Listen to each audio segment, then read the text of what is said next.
Olá, meus amigos de todo o Brasil. Me chamo Vitor Pera Reis, sou um professor de História e sempre tento trazer aqui na plataforma, alguma informação para esclarecimento, para as pessoas poderem entender o momento atual que a gente está vivendo, né? Quando a gente entende a história verdadeira dos fatos, a gente consegue construir o presente e melhorar o futuro.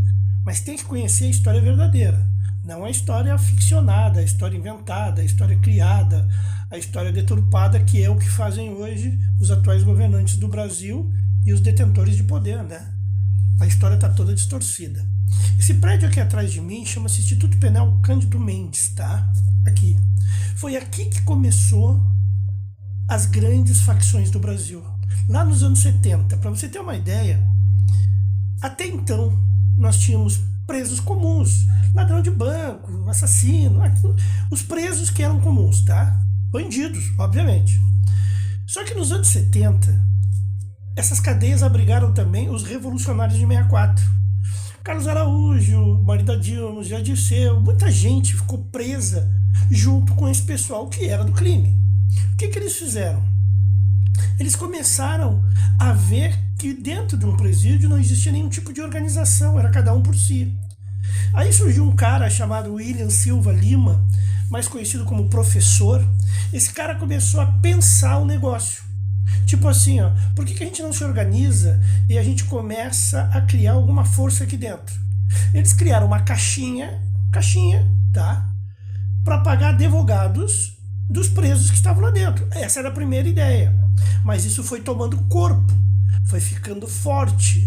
E aí o que aconteceu? Surgiu a Falange Vermelha, que é a mãe do Comando Vermelho, a mãe do PCC e de tudo que a gente está vendo hoje. Então quem criou esses movimentos foi a esquerda revolucionária de 64. Você entende agora por que eles defendem tanto esses grupos? Porque esses grupos são filhos deles. Eles criaram isso. Hoje o que se vê no Rio de Janeiro, em vários estados do Brasil, se não todos os estados do Brasil, é consequência da ação da esquerda. Porque quando misturou o bandido comum com os revolucionários que queriam tomar o poder via guerrilha, se criou isso. Então a Falange Vermelha foi a primeira experiência antes de chegar ao Comando Vermelho. E hoje tem outras facções que não são mais facções, gente. Você tem que entender que são grupos guerrilheiros. Hoje, esse atual governo, as pessoas que hoje mandam no Brasil, eles querem vender a ideia que é uma luta entre polícia e bandido. Não é? Acabou. Hoje a luta é contra paramilitares, é contra guerrilhas armadas até os dentes. Tanto que eles estavam, inclusive, vestidos com coletes, com roupas de guerra e com fuzil, cara. Só que, lógico, eles querem vender a ideia agora que é tudo inocente. Pessoas do bem, trabalhadoras. Não eram. Eram todos bandidos. A diferença é que desta vez a inteligência da polícia carioca conseguiu fazer eles irem pro lado do mato. Tiraram eles de dentro da comunidade. Isso foi estratégico.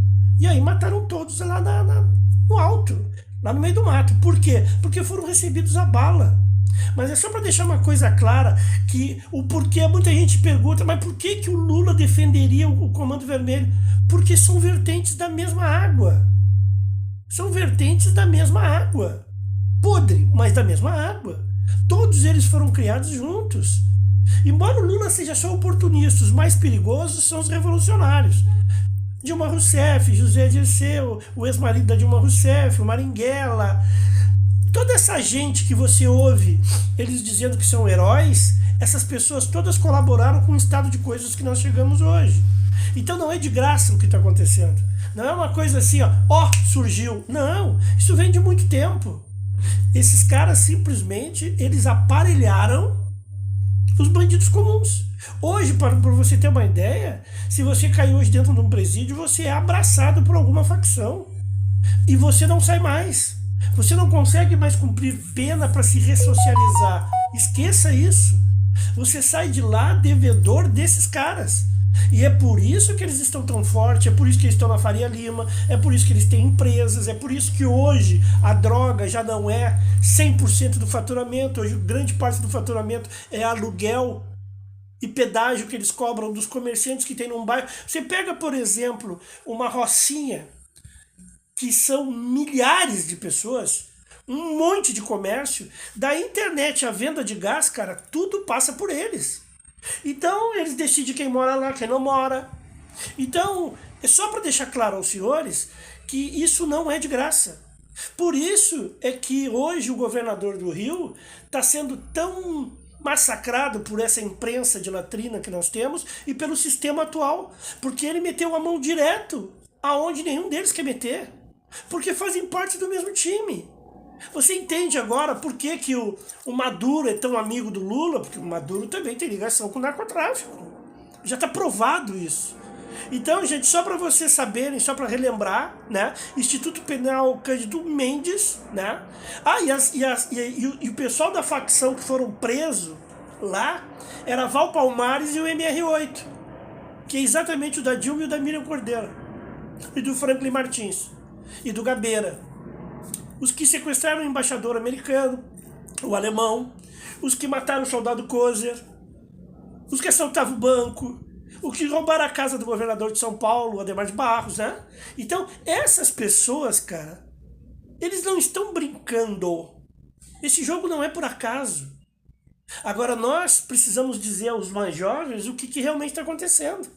Então, PT, PSOL, Fórum de São Paulo tem profundas ligações com o Comando Vermelho, que já foi falange vermelha e é filho deles também. Espero ter contribuído com alguma coisa. Tenho dito.